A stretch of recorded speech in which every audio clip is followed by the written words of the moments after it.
After a flood destroyed my home, my wealthy family refused to help.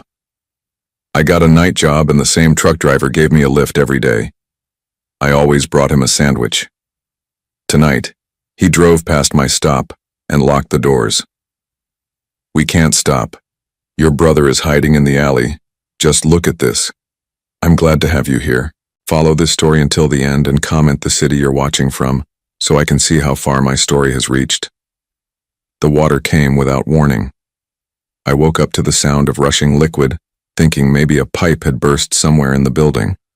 But when I stepped out of bed, the cold shock of ankle-deep water told me this was something far worse. Hurricane Helena had dumped 3 days of rain on our small Alabama town, and the creek behind my neighborhood had finally surrendered to the pressure. I'm Neil, 63 years old, and until that October morning I thought I had my life figured out. My little house on Maple Street wasn't much to look at, but it was mine. I'd lived there for 12 years ever since my divorce, making the mortgage payments from my job at the hardware store. The house had belonged to old Mrs. Patterson before me, and it still smelled faintly of her lavender sachets and cats. I'd grown to love that smell, but water doesn't care about sentiment. By the time the emergency crews reached my street, everything I owned was either floating or ruined. The volunteers helped me salvage what they could, but there wasn't much. A few photographs in frames, some clothes that might survive the washing machine, and the small wooden box where I kept my important papers. Everything else dissolved into muddy memory. Standing in my destroyed living room, watching strangers haul my waterlogged furniture to the curb, I felt something I hadn't experienced since my parents died 15 years ago. Complete helplessness. The insurance adjuster, a tired-looking woman named Janet, delivered the final blow with practiced efficiency. Flood damage wasn't covered under my basic homeowner's policy. I'd need to find somewhere else to live while I figured out what came next. That's when I remembered I had family. Katrina lived 23 miles away in Millbrook, in a house that could fit 6 of my old places. My older sister had always been the successful one, the one who'd married well and built a life that looked perfect from the outside. Robert, her husband, owned 3 car dealerships, and Katrina managed a boutique real estate firm that catered to wealthy clients. They'd never had children, but they had money, plenty of it. I hadn't spoken to Katrina in almost 2 years, not since our last awkward Christmas dinner where she'd made subtle comments about my simple lifestyle while showing off her latest kitchen renovation. But surely, when faced with my current situation, she'd remember we were family. Surely she'd help. I called her on Tuesday evening, 3 days after the flood. My voice shook slightly as I explained what had happened. I tried to keep it brief, factual. I didn't want to sound like I was begging. "Oh, Neil," she said, and for a moment, relief flooded through me. Her tone sounded concerned, caring. "That's terrible. I saw the news about the flooding down there. I lost everything, Katrina. The insurance won't cover it. I'm staying at the Red Cross shelter right now, but they say it's only temporary. I was wondering if maybe I could stay with you and Robert for a few weeks, just until I get back on my feet." The silence stretched so long I thought the call had dropped. When she finally spoke, her voice had changed completely. Gone was the concern, replaced by something cold and distant. "Neil, you know Robert and I don't have space for house guests. We're very private people. I wouldn't be any trouble. I just need a place to sleep and shower. I can help around the house, pay you rent as soon as I find work." Another pause. "Neil, I'm going to be honest with you because that's what family does. You're 63 years old. Maybe it's time to think about whether you've made the right choices in life." The words hit me like a physical blow. "What do you mean?" "I mean you're living paycheck to paycheck in a flood zone, with no emergency savings, no backup plan. That's not bad luck, Neil. That's poor planning." I gripped the phone tighter, feeling heat rise in my chest. "Katrina, I worked for 37 years. I paid my bills, I kept a roof over my head. One natural disaster doesn't make me irresponsible. Doesn't it? Mom and Dad taught us both the value of preparing for the future. I listened. You chose to coast through life working at a hardware store, renting apartments, buying houses you couldn't properly insure. Those are choices, Neil. They have consequences. The cruelty in her voice was breathtaking. I'd known my sister could be judgmental, but this was something else entirely. This was calculated meanness. So you won't help me? I didn't say that. I'm helping you by being honest. What you need isn't a handout. You need to take responsibility for your situation and figure out how to improve your life. Robert and I worked hard to build what we have. We can't be expected to bail out everyone who makes poor decisions. Everyone. As if I were just another charity case she'd decided didn't deserve her attention. I'm your brother, Katrina. And I love you. But love doesn't mean enabling destructive patterns. If you really want to change your life, you'll find a way to do it yourself. Character is built through adversity, not through getting rescued. She used the same tone she might use to decline a dinner invitation. Polite but firm, final. I hung up without saying goodbye. That night, lying on a cot in the Red Cross shelter listening to the snores and whispers of 30 other displaced people, I stared at the ceiling and tried to make sense of what had happened. My own sister had essentially told me I deserved to lose everything because I wasn't wealthy like her. She'd turned my crisis into a character evaluation and found me lacking. The next morning I walked to the nearest employment office and took the first job they offered.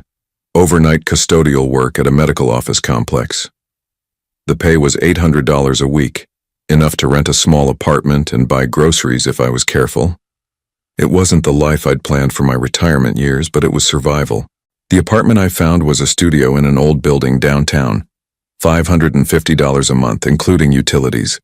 The previous tenant had been a college student who'd left behind the smell of instant noodles and marijuana. The walls were thin enough that I could hear my neighbors' conversations, and the heating system made sounds like an angry ghost. But it was mine. My first night of work, I met Samuel. He was parked outside the medical building when my shift ended at 6 a.m., sitting behind the wheel of an 18-wheeler with Morrison Logistics painted on the side. When I walked past, he rolled down his window. "You the new night guy?" he asked. His voice was rough but friendly, weathered by years of truck stop coffee and highway diesel fumes. "That's me," I said. "I deliver medical supplies here twice a week. Been wondering who they got to replace old Edgar."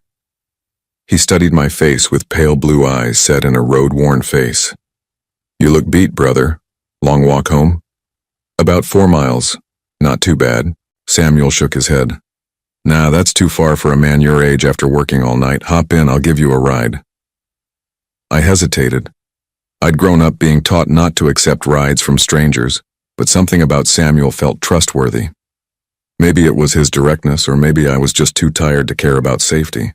The inside of his truck was surprisingly clean and organized.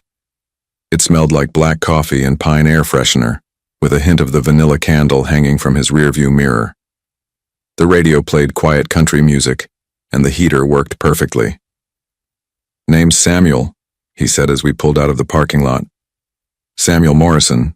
This is my truck, my route, my life for the past 18 years. Neil, and thank you for this. You didn't have to." "Course I did. That's what people do for each other. Where am I dropping you?" I gave him my address, and we rode in comfortable silence for a few minutes. Samuel was about my age, maybe a little younger, with gray hair and hands that showed the calluses of hard work. Everything about him spoke of a man who understood what it meant to struggle. "Mind if I ask what brought you to the night shift?" he said as we turned onto my street. I found myself telling him about the flood, about losing my house, about starting over at 63. I didn't mention Katrina's rejection. That humiliation was still too fresh to share with anyone, even a kind stranger. "Damn," Samuel said when I finished. "Mother Nature's got a mean streak, that's for sure. But you're working. You got a roof over your head. That's something." When he stopped in front of my building, I reached for my wallet. "What do I owe you?" Samuel waved me off. "Brother, if I charged every person I helped get home safe, I'd be the richest trucker on the road and the loneliest man alive. You just take care of yourself." The next Thursday he was there again when my shift ended, and the Thursday after that. By the 4th week, it had become routine. Samuel would finish his delivery, I'd finish my cleaning, and we'd ride home together as the sun came up over the Alabama hills. Our conversations grew longer. I learned that Samuel had been married for 28 years to a woman named Grace who died from cancer 3 years earlier. He had 2 grown daughters who lived in California and worried about him driving long haul at his age. He'd been thinking about retirement, but the road was the only life he'd ever known. Grace always said I was too stubborn to quit. He told me one morning as we sat in his truck outside my building, neither of us in a hurry to end our conversation. She was probably right. I started bringing coffee for both of us and then pastries from the bakery down the street. Eventually, I began making sandwiches the night before work. Ham and Swiss, turkey and provolone, whatever looked good at the grocery store. Samuel always protested, said I didn't need to feed him, but he ate every bite. Man could get used to this kind of service, he said one morning, unwrapping a roast beef sandwich I'd made with horseradish sauce the way my ex-wife used to like it. You're gonna spoil an old trucker. Least I can do for the taxi service, I replied, but we both knew it was more than that. Samuel had become the bright spot in my upside-down life. Our morning rides were 20 minutes of easy friendship in a world that had suddenly turned cold and complicated. Sometimes he'd tell me stories about the places his roots took him, the people he'd met in diners and truck stops across the South. Other times we'd sit in comfortable silence watching the town wake up around us. Samuel never asked about my family, never pushed for details about my past. He seemed to understand that some stories took time to tell. What I didn't tell him was how much those rides meant to me. After Katrina's rejection, after losing everything I'd thought was permanent in my life, Samuel's kindness felt like proof that decent people still existed. He didn't know anything about my bank account or my life choices. He just saw a man who needed help getting home, and he provided it without judgment or conditions. For 3 months, this became my new normal. Work all night, ride home with Samuel, sleep until afternoon, make dinner, make tomorrow's sandwiches, and head back to work. It wasn't the retirement I'd imagined, but it was peaceful in its own way, predictable. I should have known it wouldn't last. I should have known that Katrina wasn't finished with me yet. The first sign something was wrong came on a Thursday morning in January. Samuel and I were sharing coffee in his truck after my shift, watching the sunrise paint the sky orange and pink above the medical building, when he mentioned seeing my landlord. "Funny thing," Samuel said, unwrapping the turkey and Swiss sandwich I'd made him. "Yesterday when I was making my delivery, I saw Bob Jenkins talking to some woman in a fancy car out front of your building. Bob Jenkins owned half the rental properties in downtown, including my studio apartment. He was the kind of landlord who collected rent in person and fixed problems with duct tape and prayer. I'd only spoken to him twice since moving in. Did he say what it was about?" I asked, though I couldn't imagine why anyone would need to discuss my tenancy with a stranger. "Nah, but she was asking a lot of questions, real interested in who lived where, how long they'd been there, that kind of thing." Bob looked uncomfortable, kept shaking his head. Samuel took a bite of his sandwich and studied my face. "You expecting any visitors?" Something cold settled in my stomach. "No, nobody knows where I live except you and work." That wasn't entirely true. I'd had to provide my address when I'd applied for county assistance after the flood. I'd put it down on job applications and given it to the few creditors I was slowly paying back. But I couldn't think of any reason someone in a fancy car would be asking my landlord questions about me. "Probably nothing," Samuel said, but his tone suggested he didn't quite believe it. "Just seemed odd is all." I tried to push it out of my mind, but the feeling of unease lingered. That evening, as I was getting ready for work, my phone rang. The number looked familiar, but I couldn't place it.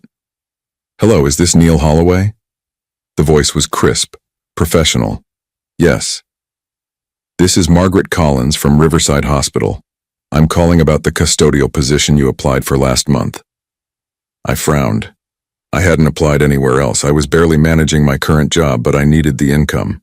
"I think there's been a mistake. I didn't apply to Riverside." "Really? That's strange. We received your application and were going to offer you an interview, but then we got some concerning information about your work history." My pulse quickened. "What kind of information?" "Well, I probably shouldn't say, but someone called to let us know you'd had some issues with reliability and substance abuse problems. Given the nature of hospital work, we can't take chances." That's not true. I've never had a drinking problem, and I've never missed a day of work in my life. Margaret's voice softened slightly. I'm sorry, Mr. Holloway. I'm just telling you what we were told. If there's been a misunderstanding, maybe you should contact whoever provided that reference. She hung up before I could ask who had called them. I stared at my phone, trying to make sense of what had just happened. Someone had not only submitted a fake application in my name, but had also called to sabotage my chances of getting hired.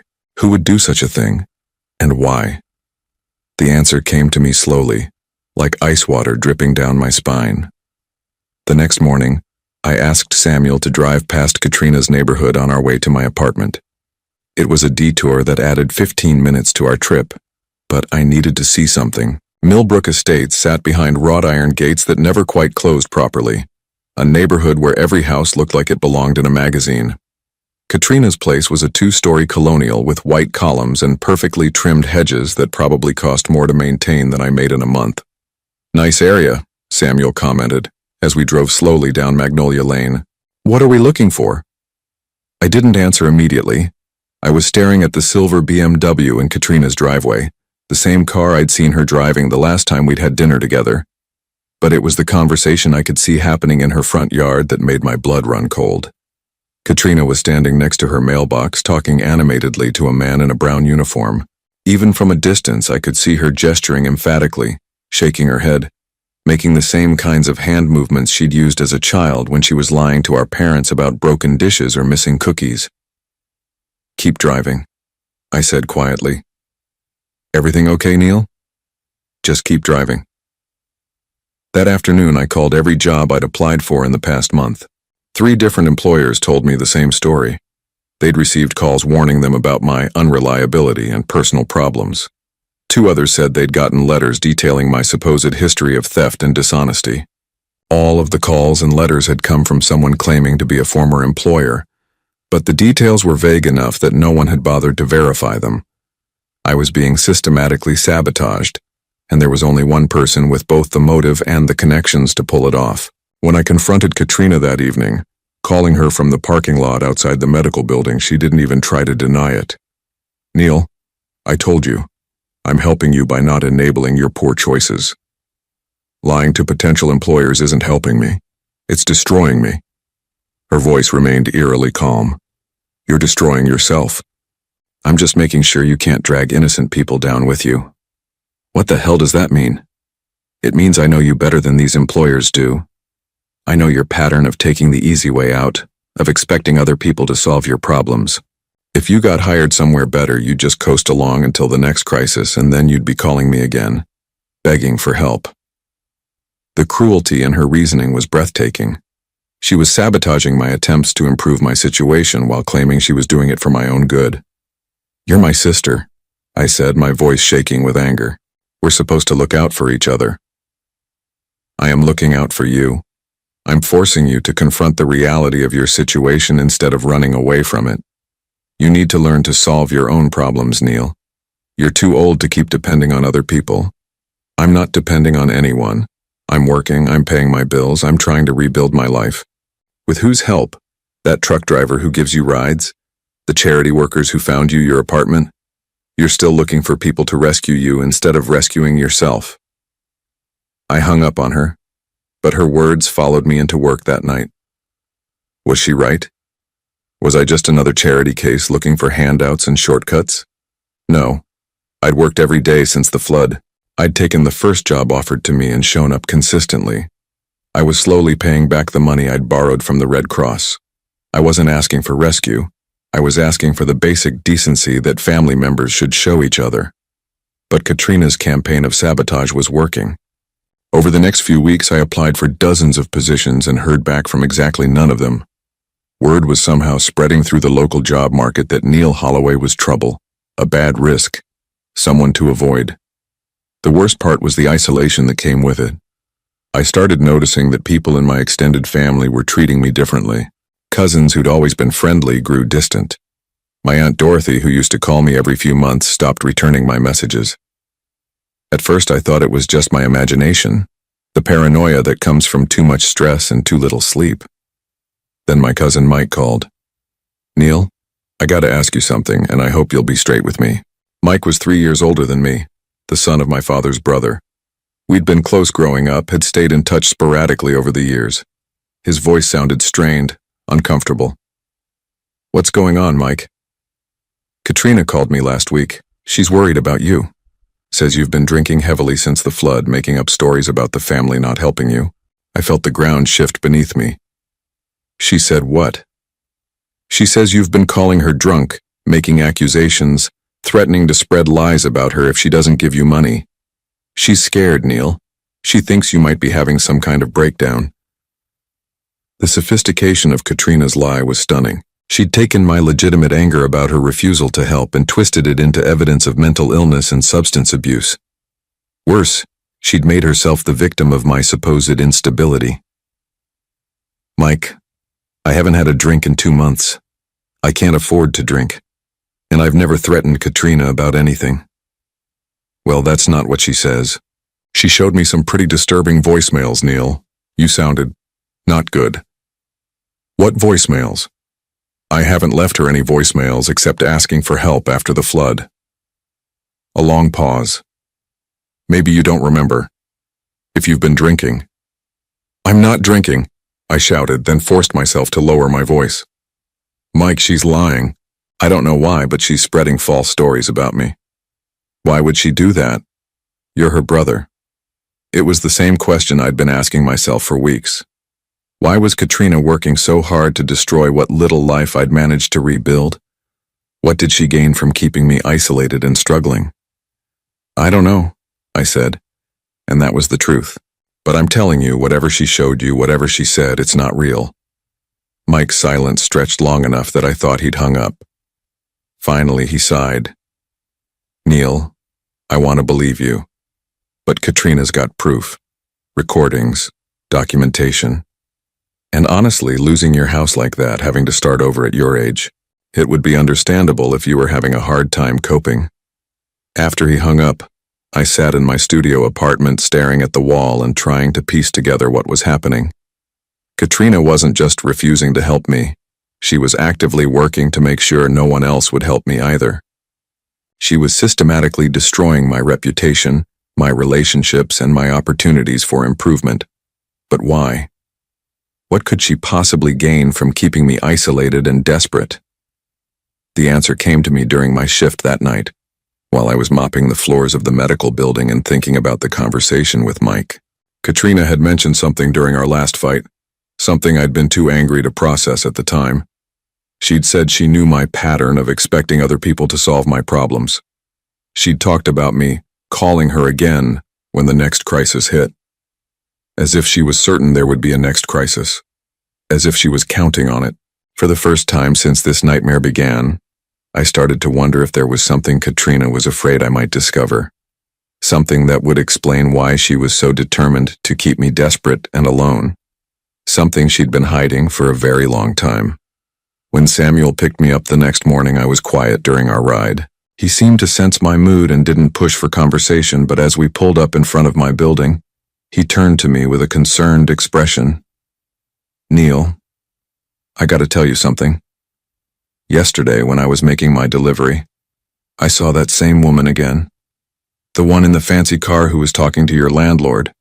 I looked up sharply. Where? Parked across from the medical building. She was there when I arrived, and she was still there when I left. Just sitting in her car, watching the entrance. A chill ran down my spine. Did you get a good look at her? Samuel nodded grimly. Silver BMW, blonde hair, expensive clothes. She was taking pictures, Neil. Pictures of the building, of people coming and going. That's not normal curiosity. I knew, even before he described her, who it was. Katrina was watching me, documenting my routine, my habits, my associations. The question was why. Samuel, I said slowly, I think I'm in some kind of trouble. Real trouble. He studied my face for a long moment, then nodded. I figured as much. What do you need? The simple offer of help, after weeks of doors slamming in my face and family members turning away, was almost overwhelming. I had to clear my throat before I could speak. I need someone to watch my back. Someone I can trust. You got it, Samuel said without hesitation. Whatever's going on, we'll figure it out together. As I climbed the stairs to my apartment, I felt something I hadn't experienced in months. Hope. Katrina had underestimated me, and she definitely underestimated Samuel. She thought she could isolate me completely, make me so desperate that I'd have no choice but to accept whatever she was planning. She was wrong. But as I unlocked my door and stepped into the small space that had become my refuge, I couldn't shake the feeling that I was missing something important. Some crucial piece of the puzzle that would explain why my own sister was working so hard to destroy me. I was about to find out just how deep her deception ran, and just how much I stood to lose if I didn't stop her soon. It was the second Thursday in February when Samuel saved my life, though I didn't realize it at the time. The night started like any other. I finished my custodial rounds at the medical building, cleaned the break room one last time, and locked up at exactly 6 a.m. Samuel's truck was idling in its usual spot, exhaust visible in the cold morning air, but something was different about his expression when I climbed into the passenger seat. Instead of his usual easy smile, Samuel's jaw was tight, his pale blue eyes scanning the parking lot like he expected trouble.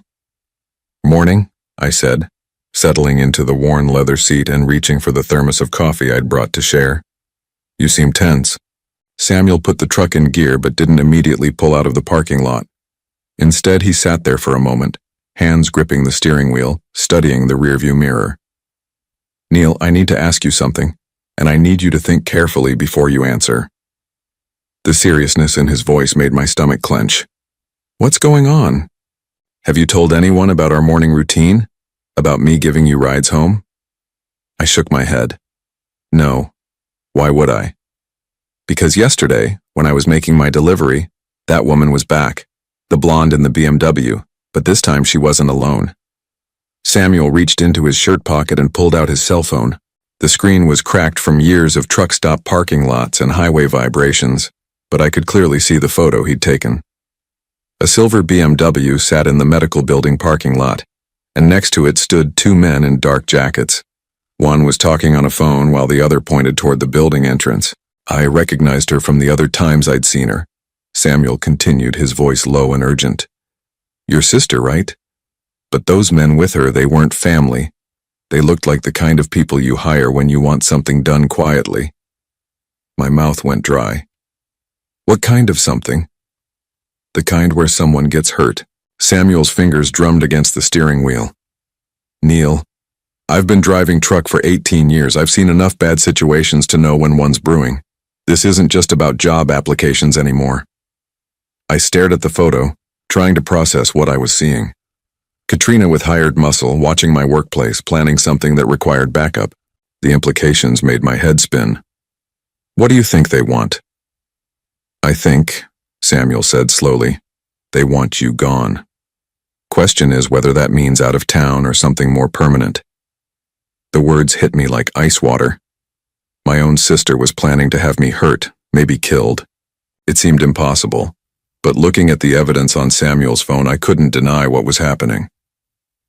"Did you hear anything they said?" Samuel nodded grimly. I parked where I could listen without being seen. The blonde, your sister, she was giving instructions. Something about making it look like an accident, about timing it right so nobody would ask questions. My hands started shaking. "An accident?" "She mentioned something about you walking home alone, about how dangerous the neighborhoods can be for an elderly man, how easy it would be for someone to get mugged, maybe beaten too badly to recover." The casual cruelty of it was breathtaking. Katrina wasn't just planning to have me hurt. She was planning to make it look random, like urban violence that happened to strike an unlucky target. No one would investigate too deeply. No one would suspect family involvement. "There's more," Samuel said, scrolling through his phone. I managed to record some of their conversation. He pressed play and suddenly Katrina's voice filled the truck cabin, tinny but clear through the phone's small speaker. "Has to happen soon. He's getting suspicious, asking too many questions. If he starts digging into the past." A male voice interrupted her, gravelly and professional. "What about the truck driver? He's become a complication." Handle him too if necessary. Make it look like they were both in the wrong place at the wrong time. My blood turned to ice. They weren't just planning to hurt me. They were planning to hurt Samuel because he'd been kind enough to help me. Because he'd become the one person in my life who might ask questions if something happened to me.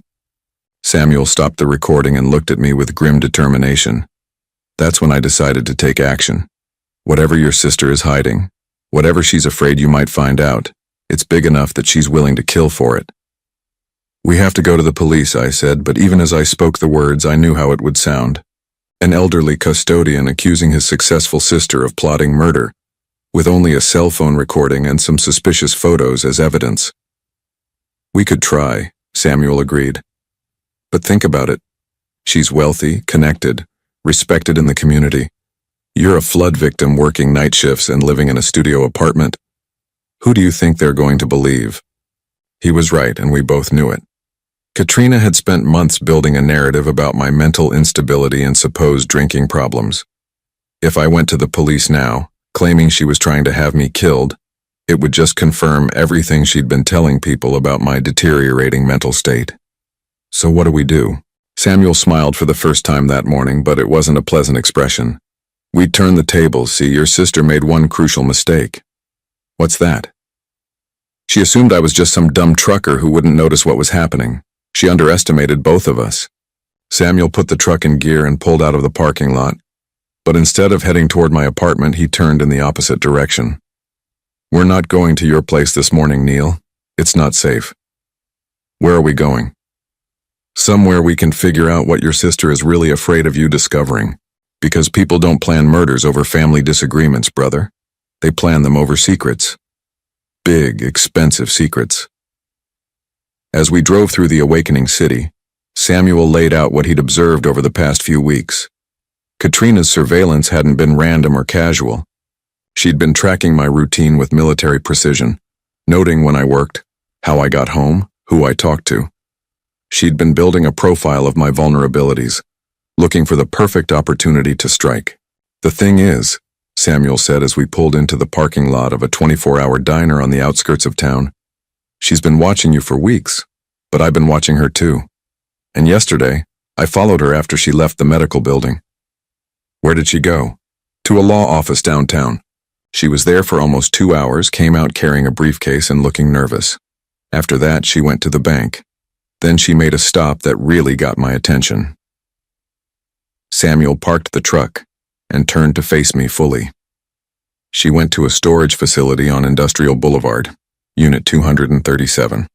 She had a key, went in alone, stayed for about 20 minutes. When she came out, the briefcase was gone. My mind raced. What do you think was in the briefcase? Documents. Papers that are important enough to hide but accessible enough to retrieve quickly when needed. Samuel's expression grew thoughtful. Neil, I want you to think back. When your parents died, was there anything about the estate settlement that seemed strange to you? The question hit me like a lightning bolt. I'd been so focused on the immediate crisis of Katrina's sabotage and threats that I hadn't thought about the deeper past, about the foundational relationship between us that had shaped everything that followed. There wasn't much to settle, I said slowly. Mom and Dad lived modestly. They had the house, some savings, a few investments. Katrina handled everything because she was the executor. She said after paying off their debts and funeral expenses, there wasn't much left, maybe $15,000 total. Did you see any of the paperwork? Bank statements, insurance policies, property valuations? I shook my head. Katrina said it would just upset me to go through all the details. She handled it all and gave me my share. $7,500.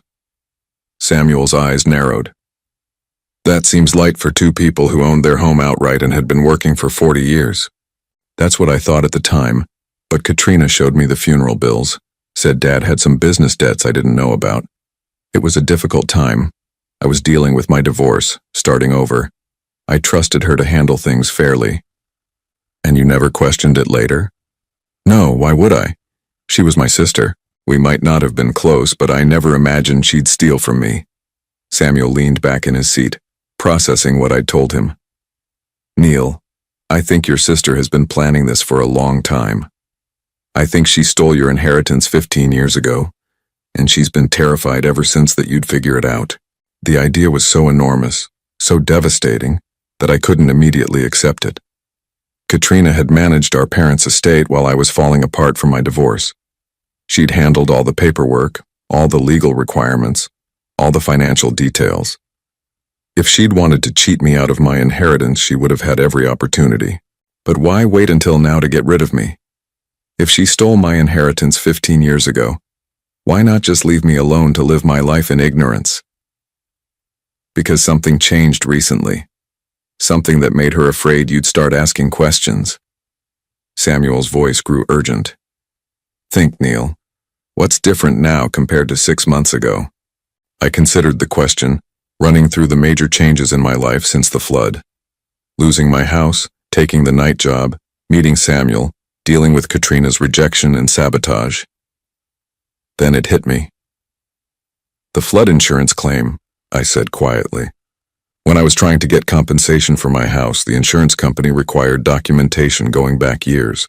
Property records, ownership history, any inheritance or gift documentation that might affect the claim. Samuel nodded. They were looking for anything that might give you additional resources or legal standing. What did you tell them? That my house was all I owned, that I'd inherited nothing when my parents died. The implications of what I was saying began to dawn on me. But if that wasn't true, if there was an inheritance I didn't know about, then you might have had grounds for a much larger insurance claim. Or if the inheritance included property, you might have had other options for rebuilding. Samuel's voice grew grim. And if you'd started digging into your family's financial history to support your insurance claim, you might have discovered what really happened to your parents' estate. We sat in silence for a moment, watching early morning commuters stream past the diner windows. The implications of Samuel's theory were staggering. If Katrina had stolen my inheritance, she'd been living off money that was rightfully mine for 15 years. Worse, she'd watched me struggle through job loss, divorce, and now the flood, all while sitting on resources that could have helped me. We need proof, I said finally. We need to get into that storage unit, Samuel agreed. But that's going to be tricky. It's a secure facility and we can't exactly ask Katrina for the key. What about breaking in? Samuel shook his head. Too risky. Security cameras, alarms, possible felony charges if we're caught. We need a smarter approach. Like what? Samuel's smile returned, and this time it held a hint of mischief. Like following her the next time she visits it. Your sister's been planning your demise for weeks, but she's made one crucial error. Which is, she doesn't know that we know what she's planning. She thinks she still has the element of surprise. Samuel started the truck engine. But tonight, we're going to turn the tables. Tonight, we're going to find out exactly what Katrina's been hiding. As we drove toward a motel where Samuel said I could stay safely until evening, I felt something I hadn't experienced in months. Hope mixed with righteous anger. Katrina had spent weeks making me feel like a burden, like a failure who deserved his misfortune. She'd isolated me from family and sabotaged my attempts to rebuild. But if Samuel was right, if she'd been stealing from me all along, then everything made sense. Her refusal to help after the flood wasn't about tough love or character building. It was about preventing me from getting back on my feet enough to start asking inconvenient questions about the past. Samuel, I said as we pulled into the motel parking lot, whatever we find tonight, I want you to know that you've given me something I thought I'd lost forever. What's that? The knowledge that I'm not alone. That someone gives a damn whether I live or die. Samuel's weathered face softened. Brother, family isn't about blood. It's about who stands by you when the world falls apart. You've got family, you've just been looking in the wrong places. That evening, as we prepared to follow Katrina to whatever secret she was hiding, I realized that Samuel was right. I'd spent my entire adult life believing that family meant unconditional support, that blood relations would always protect each other. But sometimes the people who share your DNA are the ones who hurt you most. And sometimes the people who become your true family are the ones who show up in 18-wheelers with coffee and sandwiches, ready to risk everything to help a stranger find justice. Tonight, we were going to discover just how deep Katrina's betrayal ran. And tomorrow we were going to make sure she paid for every lie she'd told and every dollar she'd stolen. The reckoning was coming.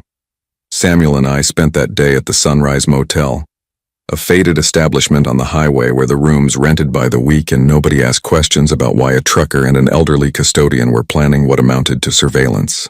Samuel had registered under a false name and paid cash, explaining to the desk clerk that we were taking turns driving and needed somewhere quiet to rest. The room smelled like disinfectant and old carpet, but it felt safer than my studio apartment. Samuel had brought supplies, a pair of binoculars, a camera with a telephoto lens, energy bars, and 2 thermoses of coffee. He'd also brought something I hadn't expected, a laptop computer. "My daughter got this for me last Christmas," he explained, opening the silver device on the scratched motel table. "Said I needed to join the 21st century. I mostly use it for email and checking weather reports, but it's got one feature that's going to help us tonight." He clicked through several screens until a map appeared, showing our location and the surrounding area. "GPS tracking. If we can get close enough to your sister's car, I can attach a magnetic tracker I borrowed from my dispatcher. We'll know everywhere she goes." I stared at the technology, impressed despite the circumstances. "You came prepared. 20 years of marriage to a woman who solved crossword puzzles for fun teaches you to think ahead," Samuel said with a sad smile. "Grace always said the best plans have backup plans." We spent the afternoon reviewing everything we knew about Katrina's routine. She typically left her house around 7 p.m. on weekdays, often driving to her real estate office to handle paperwork or meet with clients. Samuel had observed her visiting the storage facility twice in the past month, always in the evening when the facility was less busy. "Tonight feels different, though," Samuel said, adjusting the focus on his binoculars as we practiced our surveillance setup. "Yesterday, after she met with those men, she seemed agitated, rushed. People make mistakes when they're under pressure." At 6:30 p.m., we drove to Millbrook Estates in Samuel's truck, parking 3 blocks away in the lot of a grocery store that had a clear view of Katrina's street. Samuel had changed the license plate on his truck, replacing it with one he kept for deliveries to job sites where contractors sometimes borrowed company vehicles. "Won't someone notice it's missing?" I asked. "It's registered to a truck that's been in the shop for 2 months. By the time anyone figures out it's been borrowed, this whole thing will be over." We didn't have long to wait. At 7:15 p.m., Katrina's silver BMW pulled out of her driveway. She was alone, which was both a relief and a concern. Relief because it meant fewer people to avoid. Concern because it might mean she was planning to meet the men from yesterday somewhere else. Following someone without being detected is harder than it looks in movies. Samuel had to balance staying close enough to track Katrina's movements with remaining far enough back that she wouldn't notice the same truck behind her for multiple turns. He was surprisingly good at it, using other vehicles as cover and timing traffic lights to maintain distance. Katrina's first stop was downtown, at the law office Samuel had mentioned. She parked in front of a building that housed 3 different legal firms, and Samuel managed to attach the GPS tracker to her car while she was inside. The whole operation took less than 30 seconds. "Former military?" I asked as he slid back into the truck. "Former husband of a woman who locked herself out of her car twice a month for 28 years, he replied. "You learn to work fast with car doors." Katrina emerged from the law office 45 minutes later, carrying a manila envelope and looking around nervously before getting into her car. Samuel's laptop immediately showed her location as a blinking dot on the map. Her next stop was the storage facility. Industrial self-storage sat on a 5-acre lot surrounded by chain-link fencing and security cameras. The facility was older than some of the more modern storage companies, with rows of orange roll-up doors that looked like garage doors in a military barracks.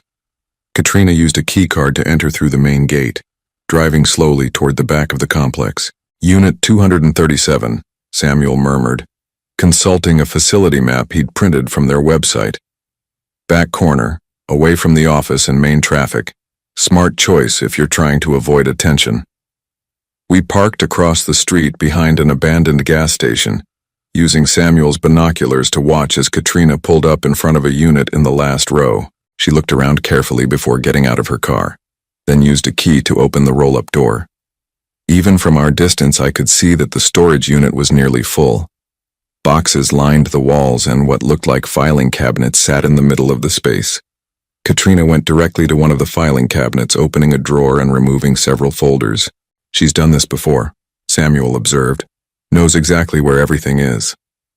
Katrina spread the folders on top of one of the boxes, comparing documents from the manila envelope she'd brought with papers from the storage unit. Even through the binoculars, I could see her frustration growing. She kept shaking her head, making notes on a yellow legal pad, checking and rechecking the papers. "Something's wrong," I said. "She looks upset." Maybe the lawyers told her something she didn't want to hear. After 20 minutes, Katrina gathered everything back into the folders and returned them to the filing cabinet. But instead of leaving immediately, she walked to the back of the storage unit and opened a large cardboard box. From inside, she pulled out what looked like a thick photo album. She stood there for several minutes, flipping through pages, and even from our distance, I could see her shoulders shaking. She was crying. "What do you think she's looking at?" Samuel asked. "Family pictures, maybe. Mom and Dad's things from after they died. Or evidence of what she did to you." Eventually, Katrina put the album back in the box and left the storage unit, carefully locking the door behind her. She sat in her car for another 10 minutes, making phone calls and apparently arguing with whoever was on the other end. Finally, she drove away, heading back toward her house. Samuel and I waited another hour to make sure she wasn't coming back. Then we made our move. "The security cameras are motion activated," Samuel explained as we approached the facility's back fence. "If we stay low and move slowly, we might be able to avoid triggering them." Breaking into the storage facility turned out to be easier than expected. The back fence had a gap where one of the posts had been damaged, probably by a delivery truck backing up too close. We squeezed through the opening and made our way to Unit 237, staying in the shadows between buildings. The lock on Katrina's unit was more sophisticated than the standard padlock most people used, but Samuel had come prepared for that too. From his jacket pocket, he produced a set of lockpicks that looked like they belonged in a spy movie. "Another skill learned during your marriage?" I asked. "Grace had a habit of locking herself out of everything," he said with a grin, working the picks with practiced efficiency.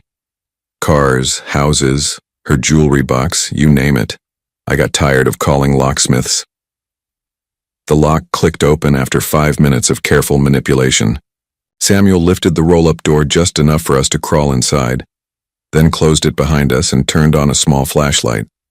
The storage unit was like a museum of my family's history. I recognized furniture from my parents' house, including the dining room table where we'd eaten Sunday dinners for 20 years. Boxes labeled in my mother's careful handwriting, Christmas decorations, photo albums, Dad's tools, important papers. But it was the filing cabinet that drew our attention. The drawer Katrina had accessed was labeled Estate Documents. Inside, we found folder after folder of papers related to my parents' finances, bank statements, investment records, insurance policies, property deeds. Samuel spread them across the top of a box while I held the flashlight. What we discovered made my hands shake so violently I almost dropped the light. My parents hadn't been struggling financially when they died. They'd been wealthy. Bank statements showed account balances totaling over $300,000. Investment portfolios detailed stocks and bonds worth another $120,000. Most shocking of all was the life insurance policy. $200,000 with both Katrina and me listed as equal beneficiaries. $620,000, Samuel said quietly, adding up the totals. Split between 2 children, that's over $300,000 each. I stared at the documents, trying to reconcile them with what Katrina had told me 15 years ago. She'd said our parents died nearly broke, that after paying debts and funeral expenses there was only $15,000 to split between us. "Look at this," Samuel said, holding up another folder. "Probate court documents." The official estate filing showed the same numbers we'd just discovered, but attached to it was a second set of documents filed 6 months later that told a completely different story. The revised filing claimed that additional debts had been discovered, reducing the estate's value to exactly $15,000. "What kind of debts?" I asked. Samuel flipped through more papers until he found what looked like loan documents. Business loans guaranteed by your father. Equipment purchases for a company called, let me see, Morrison Landscaping Services. My father never owned a landscaping company. He worked at the phone company for 37 years. No, but look at the signature on these loan documents. Samuel held up the papers so I could see them clearly. That's not your father's handwriting. He was right. The signature was close, but the loops and angles were subtly different from the documents I knew my father had signed. Someone had forged his name on loan agreements totaling over $400,000, then used those fake debts to justify stealing most of the inheritance. She created fake companies, fake loans, fake debts, I said, the enormity of the fraud beginning to sink in. She stole everything and made it look legal. And she's been living off your money for 15 years, Samuel added grimly. That house, that car, that real estate business she's so proud of, all of it built with your inheritance. We continued searching through the files, finding more evidence of Katrina's systematic theft. She'd been careful, methodical, creating a paper trail that would survive casual scrutiny while hiding the documents that proved the fraud. Most devastating was a folder labeled Neil Personal Information. Inside were copies of my divorce papers, employment records, credit reports, and what looked like surveillance photographs taken over the years. Pictures of me going to work, shopping for groceries, attending my ex-wife's wedding to her new husband. Katrina had been watching me for over a decade, documenting my life, making sure I never got successful enough to start asking questions about the past. She's been planning this for years, Samuel said, studying a timeline written in Katrina's handwriting. Look at this. The timeline started 15 years ago with estate settled, N satisfied with explanation. It continued through various milestones in my life. N lost job, struggling financially.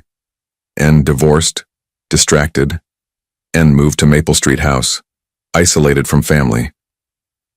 The most recent entry was chilling. Hurricane Helena. Opportunity to eliminate problem permanently. She's been waiting for the right moment to get rid of you, Samuel said. The flood was perfect because it made you desperate and alone. But it was the last folder in the filing cabinet that revealed the full scope of Katrina's desperation. Inside were recent bank statements showing her current financial situation, and it wasn't good. The real estate business was failing, bleeding money every month. Her personal accounts were nearly empty. She'd burned through most of my inheritance and desperately needed more money to maintain her lifestyle.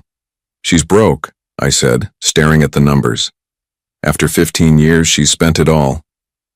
Which is why she can't afford to let you find out the truth, Samuel replied.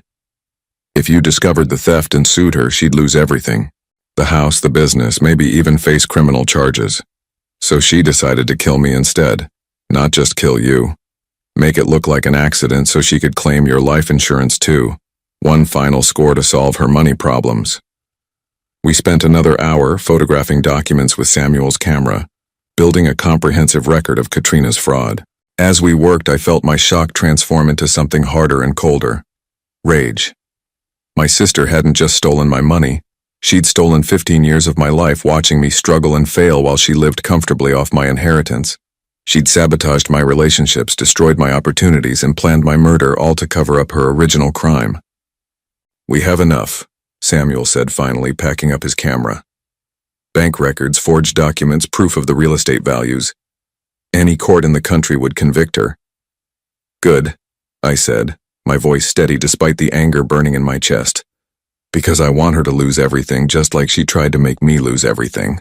As we prepared to leave the storage unit, Samuel found one more piece of evidence that changed everything. Hidden behind the filing cabinet was a small metal box, the kind banks use for safe deposit storage.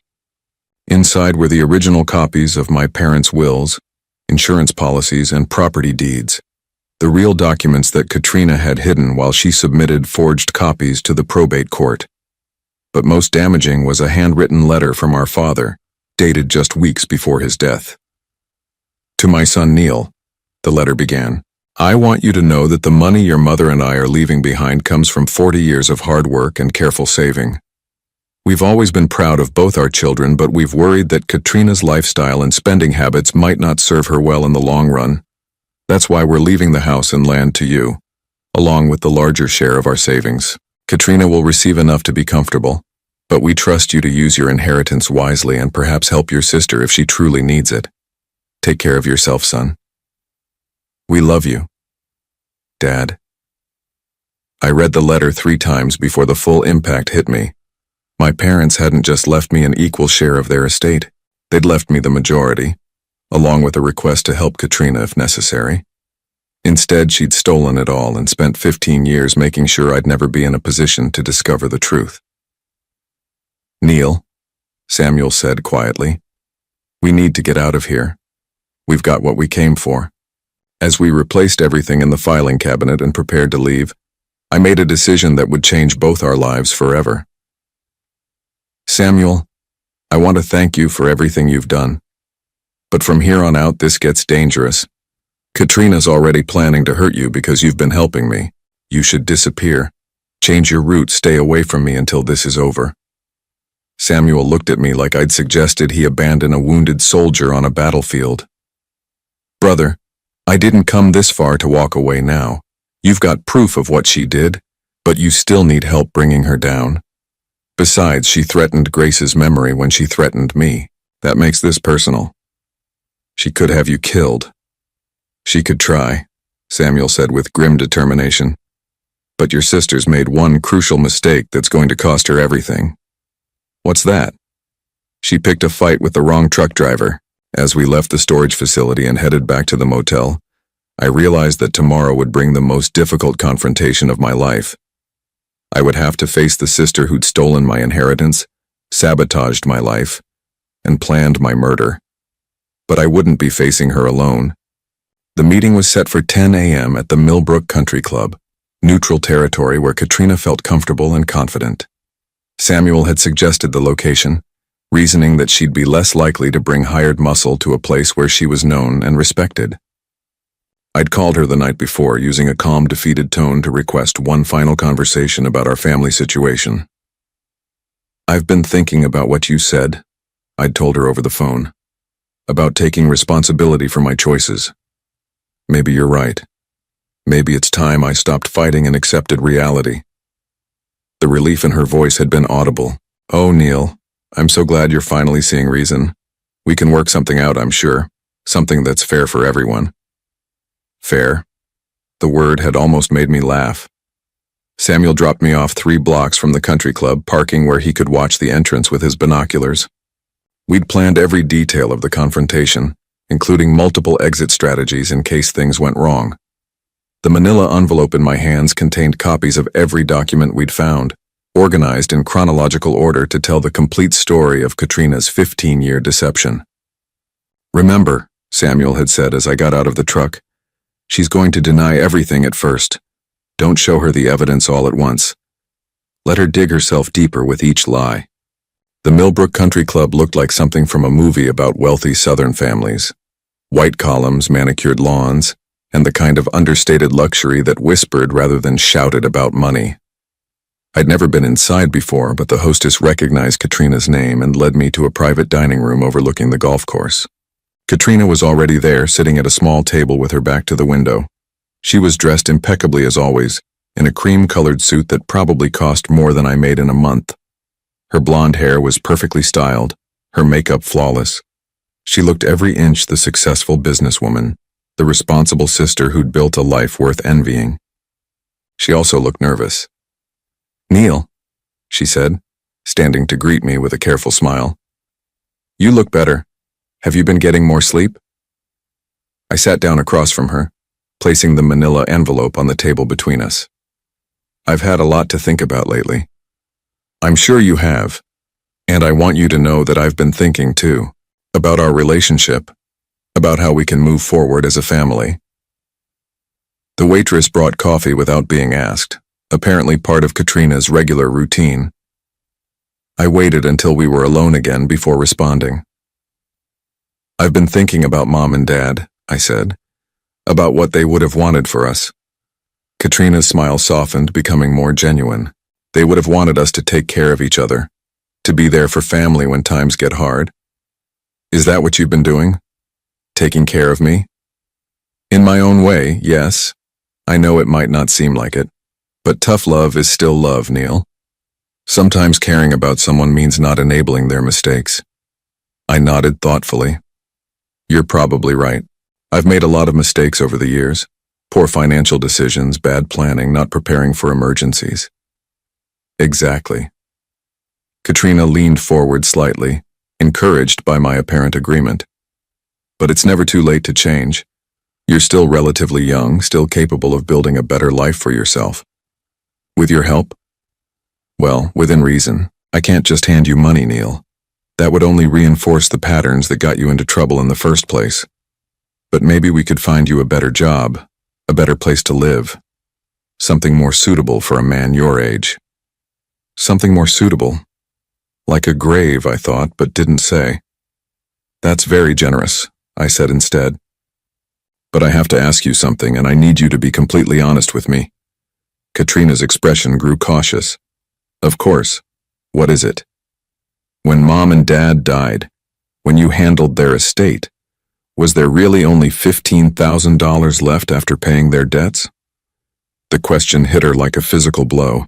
I saw her stiffen, saw her carefully composed expression flicker for just a moment before she regained control. Neil, we've been over this. I showed you all the paperwork at the time. The funeral expenses, the outstanding bills, the legal fees. There wasn't much left. But there could have been more originally before the debts were paid. Yes, there was more initially. But you have to understand, Mom and Dad had made some financial commitments that weren't immediately obvious. Business loans, guarantees for friends, things like that.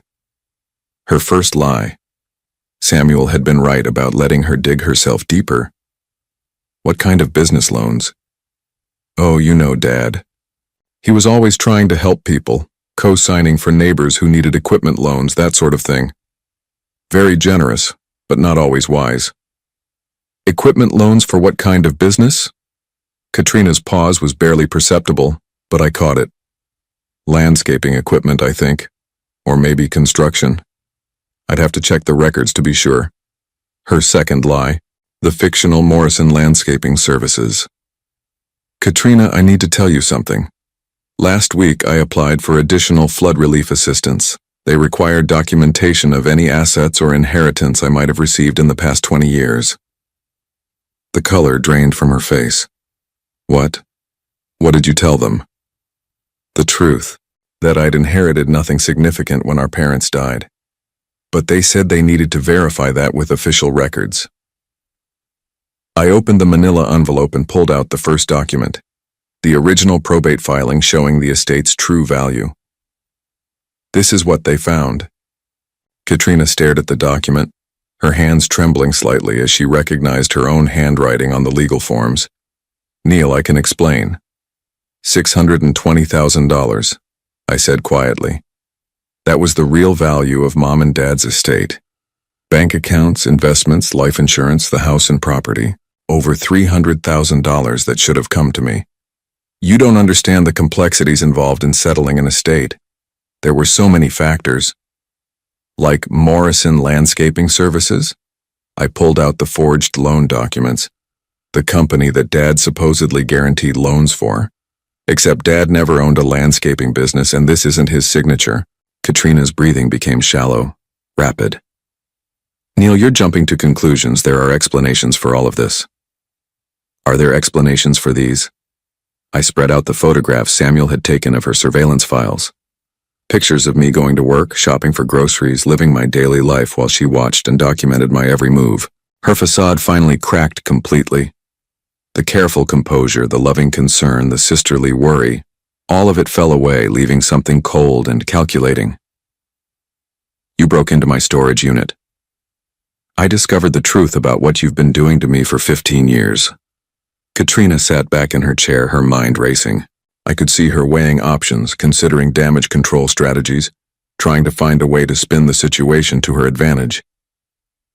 Even if some of the paperwork was irregular, she said carefully, that doesn't change the fundamental facts. Mom and Dad trusted me to handle their affairs. They knew I would make responsible decisions. Responsible decisions like forging Dad's signature on loan documents, like stealing my inheritance and watching me struggle for over a decade. I didn't steal anything. I made executive decisions about how to distribute assets in a way that would benefit both of us long term. The sheer audacity of her rationalization was breathtaking. Even caught red-handed with evidence of massive fraud, she was still trying to frame it as good judgment. Benefit both of us? Katrina, you've been living in a mansion while I worked night shifts just to afford a studio apartment. You drive a car that costs more than I made in 2 years. How exactly did stealing my inheritance benefit me? Because you would have wasted it. The words exploded out of her with 15 years of suppressed justification. You would have spent it on some foolish investment or given it to that ex-wife of yours or lost it gambling or drinking. I saved you from yourself. By taking everything that was rightfully mine. By putting it to better use. I built a business, I created value, I made smart investments. Your $300,000 became the foundation for a real estate empire. An empire that's currently bleeding money every month.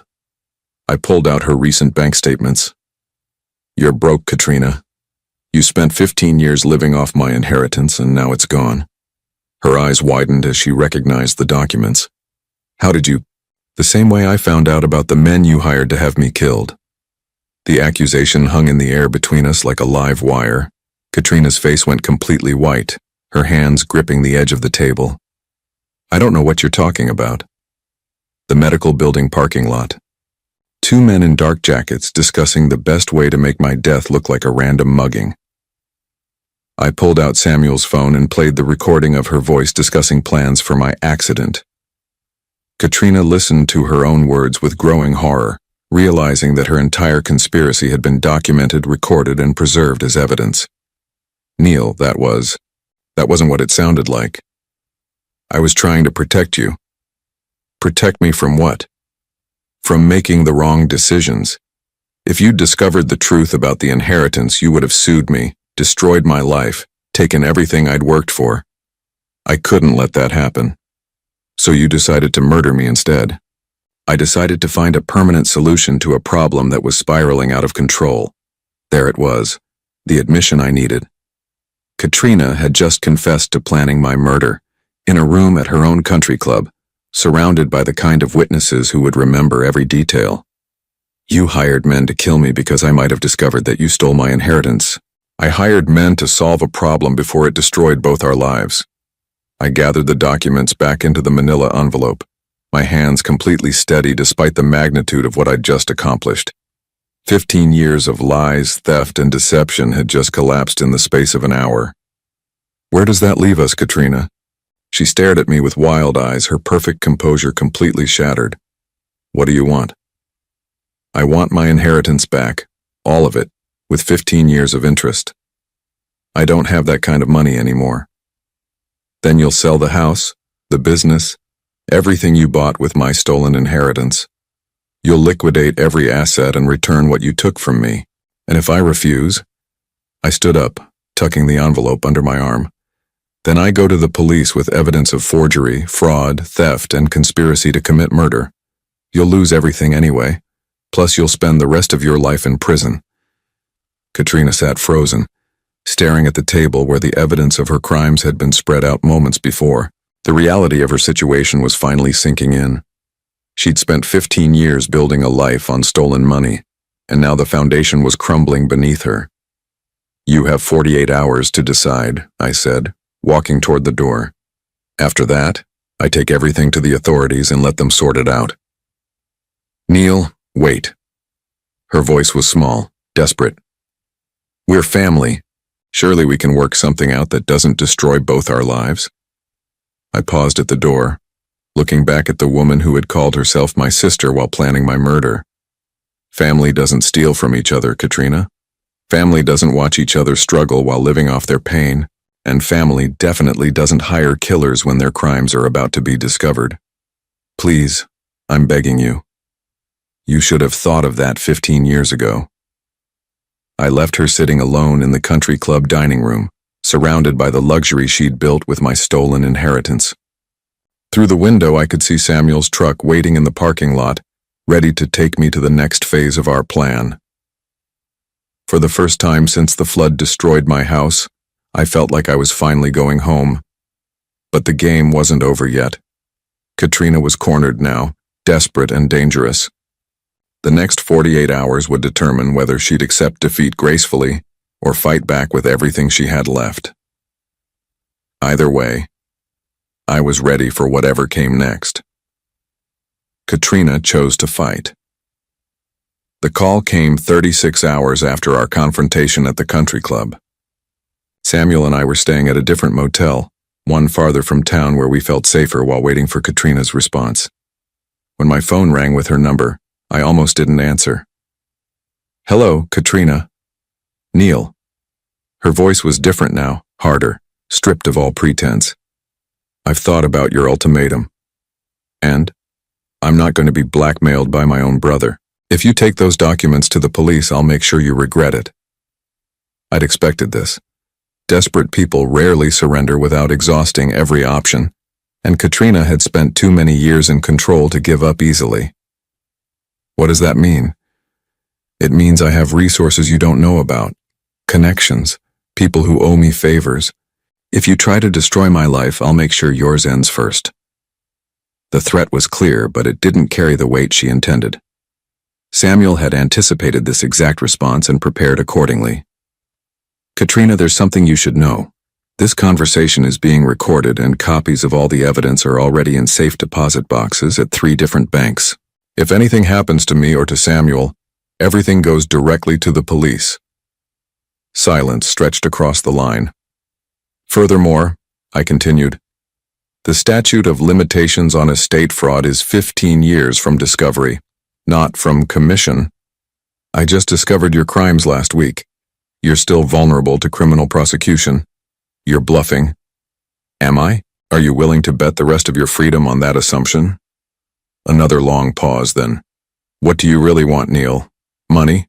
Because I can make you rich without destroying both our lives." "I want exactly what I said. My inheritance back, with interest. The house alone is worth more than what I allegedly took from you." "Allegedly?" I almost laughed. "Katrina, I have your handwriting on forged documents. I have recordings of you planning my murder. There's nothing alleged about any of this." When she spoke again, her voice was barely above a whisper. "If I give you everything, what happens to me? You start over at 65 just like you forced me to start over at 63. The difference is you'll be starting over with the knowledge that you brought it on yourself. And the criminal charges? That depends on how cooperative you are with the restitution process." The line went dead. 2 hours later, Samuel spotted 3 men in a dark sedan parked outside our motel. We'd been expecting this too. Katrina's final play would be to eliminate the evidence by eliminating us, regardless of the consequences. She was too far in to turn back now. We slipped out the back window of our room and into Samuel's truck, which he'd parked behind the building for exactly this purpose. As we drove away, I called the local police field office simultaneously, reporting an imminent threat against our lives and providing the location of evidence that would support federal charges against Katrina. "This is it," Samuel said as we headed toward the police station. "No more waiting, no more games, time to let the professionals handle things." The next 72 hours were a whirlwind of interviews, depositions, and legal procedures. Federal agents raided Katrina's storage unit, her home, and her business offices, seizing boxes of evidence that painted a clear picture of systematic fraud spanning 15 years. The forged documents, the surveillance files, the recordings of her hiring men to hurt me, everything built an airtight case. Katrina was arrested at her real estate office on a Tuesday morning, led away in handcuffs in front of clients and colleagues who'd never suspected the elegant businesswoman was capable of such calculated cruelty. The local news covered the story extensively, describing it as one of the largest cases of family fraud in the state's history. But the media attention was nothing compared to the phone calls. My extended family, the same relatives who'd distanced themselves from me based on Katrina's lies, suddenly wanted to reconnect. Cousins I hadn't spoken to in years called to express shock and support. Aunt Dorothy left tearful voicemails apologizing for believing Katrina's stories about my supposed drinking and mental instability. "We should have known," my cousin Mike said when he visited me at the small apartment Samuel had helped me rent near the police station. "Katrina always was too slick, too perfect. But we wanted to believe her version of events because it was easier than questioning someone so successful." I understood their position, but forgiveness would take time. These people had abandoned me when I needed them most, choosing to believe comfortable lies over uncomfortable truths. Their apologies were sincere, but they couldn't erase the months of isolation and rejection. The legal resolution took 6 months. Katrina's attorney tried to negotiate a plea deal that would allow her to keep some assets in exchange for cooperation, but the evidence was too overwhelming. She was convicted on multiple counts of fraud, forgery, and conspiracy, receiving a sentence of 12 years in federal prison. More importantly for my future, the court ordered complete financial restitution. Katrina's house, her business, her investments, even her jewelry. Everything was liquidated to repay what she'd stolen from me. When the final accounting was complete, I received $437,000. My original inheritance plus 15 years of compound interest. For the first time since the flood, I was financially secure.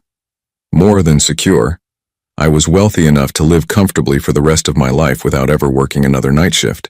But the money, satisfying as it was to recover, wasn't the most important thing I gained from the ordeal. The most important thing was Samuel. "So what's the plan now, brother?" Samuel asked as we sat in the lawyer's office, watching them process the final restitution payments. Big house, fancy car, country club membership? I'd been thinking about that question for weeks, ever since it became clear that justice would prevail and my financial future would be secure. What did a 63-year-old man do with sudden wealth and complete freedom? "I'm thinking about buying some land," I said. "Somewhere quiet, maybe with a workshop where I can work on projects that interest me instead of cleaning office buildings." "Sounds nice. Peaceful. Room for a friend to park his truck when he's between routes. Maybe build a guest house for a retired driver who's ready to stop living out of truck stops." Samuel's weathered face broke into a slow grin. "You offering me a job, Neil?" "I'm offering you a home.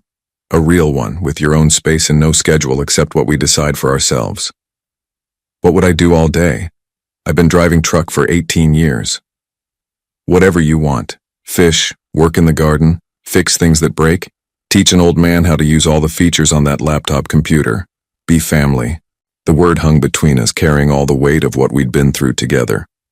Samuel had risked his life to help me discover the truth, had stood by me when my actual family had turned away, had proven that blood means nothing compared to loyalty and genuine care. "Family," Samuel repeated thoughtfully. I liked the sound of that. 6 months later, we were living on 43 acres of rolling hills an hour outside of town. The property had a main house, a workshop, and a smaller cabin where Samuel had set up his own space. We'd built a garage for his truck, though he'd officially retired from long-haul driving, and installed a workshop where we could pursue projects that interested us instead of working to survive. The land came with a small pond, perfect for the fishing Samuel had always talked about, but never had time for. We spent mornings on the water, afternoons working on various repair and construction projects around the property, and evenings sitting on the porch sharing stories and planning improvements. It was the first time in my adult life that I felt genuinely at peace. The isolation from my biological family was complete and intentional. Katrina was serving her sentence in a federal facility 800 miles away, and I had no desire to visit or correspond with her. My cousins and extended relatives had been forgiven, but not forgotten. I was polite when they called, but made no effort to rebuild relationships that had proven so fragile. "You don't miss having a big family around for holidays?" Samuel asked one evening as we watched the sunset paint the sky orange and pink over our pond. "I do have family around for holidays," I said, gesturing toward him. "The best kind. The kind that chooses to be here." Samuel nodded, understanding what I meant. Grace had been gone for 3 years when we met, and his daughters lived busy lives across the country. We'd become each other's family by choice rather than accident of birth, bound together by shared experience rather than shared genetics. The phone rang occasionally with business calls about the land, the investments I'd made with my recovered inheritance, or legal matters related to Katrina's case. But mostly our days were quiet and purposeful. We worked when we felt like working, rested when we needed rest, and helped each other with whatever needed doing. One afternoon, while we were building a new shed behind the workshop, Samuel paused in his hammering and looked at me with a thoughtful expression. "You know what I realized the other day?" "What's that?" "For 40 years I worked jobs where other people told me what to do, when to do it, how fast to drive, where to stop. I thought that was just life. And now I know the difference between working to survive and working because you choose to, makes everything better." I understood exactly what he meant. The night shift custodial work had been about desperation, about accepting whatever was available just to keep a roof over my head. The projects we worked on now were about satisfaction, about building something we wanted to exist because we enjoyed the process of creation. 2 years after Katrina's conviction, I received a letter from her in prison. The envelope sat unopened on my kitchen table for 3 days before I finally decided to read it. The letter was 5 pages of justification and self-pity, explaining how she'd only been trying to protect me from my own poor judgment, how she'd invested my inheritance wisely until circumstances beyond her control had forced her into desperate measures. She claimed to miss our family relationship and hoped that someday we could reconcile. There was no genuine apology, no acknowledgement of the pain she'd caused, no recognition that her actions had been fundamentally wrong. Even facing 12 years in prison, Katrina was still trying to rewrite history to cast herself as the victim of circumstances, rather than the architect of her own downfall. I burned the letter in the fireplace that evening, watching the pages curl and blacken until they became ash. Samuel didn't ask what I'd decided about responding to her. He understood that some relationships can't be repaired because they were never genuine to begin with. "No regrets?" he asked, as the last of the letter disappeared into flames. "None," I said, and meant it completely. On my 66th birthday, Samuel and I hosted a small celebration on our land. A few neighbors we'd grown friendly with, the lawyer who'd helped recover my inheritance and one of the agents who'd worked Katrina's case. Nothing elaborate, just grilled food and conversation as the sun set over our pond. 3 years ago, I was sleeping on a cot in a Red Cross shelter. I told the small group as we sat around a fire pit Samuel had built from stones we'd cleared from the pasture. I thought I'd lost everything that mattered. "Turns out you hadn't lost anything important," Samuel said, raising his beer bottle in a casual toast. "You'd just been carrying around some dead weight that needed to be cut loose." The others laughed, but I knew Samuel was exactly right. Losing my house in the flood had felt devastating at the time, but it had led me to discover truths that needed to be revealed and connections that needed to be made. If the hurricane hadn't forced me into that night shift job, I never would have met Samuel. If I hadn't been desperate enough to ask Katrina for help, I might never have learned about her betrayal. "Sometimes," I said, looking around at the faces of people who'd become my chosen family, "losing everything you think you want is the only way to discover what you actually need." Samuel raised his bottle again. "To new beginnings and real family." "To home," I said, gesturing toward the land around us, the workshop where we spent our days, the cabin where my best friend lived, and the house where I slept without worry or fear. As our small group talked and laughed around the fire, I reflected on how completely my life had changed. 3 years ago, I'd been a man without family, home, or hope. Tonight, I was surrounded by people who cared about me, living on land I owned free and clear, with enough money to live comfortably and the freedom to spend my days however I chose. The inheritance she'd stolen and spent was back in my hands, but the real treasure was sitting beside me, telling stories about his trucking days and planning tomorrow's fishing expedition. I'd started this journey believing that family was about blood, that home was about property, and that security was about money. Now I knew that family was about loyalty, home was about peace, and security was about having people in your life who would stand by you when everything fell apart.